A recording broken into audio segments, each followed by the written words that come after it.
Retrouver sa voix, c'est une réponse à cette urgence-là viscérale de retour à soi.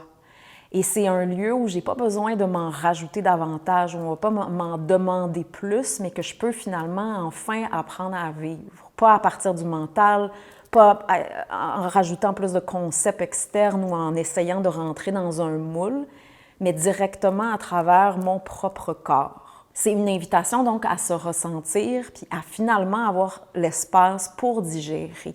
Parce qu'on a vécu tellement de différentes choses qui n'ont pas eu la chance d'être intégrées.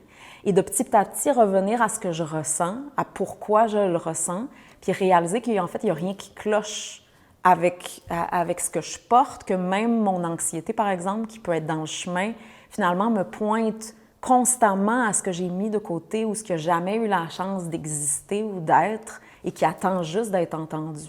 Donc, c'est un espace pour enfin arrêter de se fuir, arrêter de fuir notre histoire ou notre bagage ou de le fantasmer comme on le fait si souvent et finalement pouvoir l'intégrer réellement, profondément, jusque dans mon corps, jusqu'à travers mon système nerveux.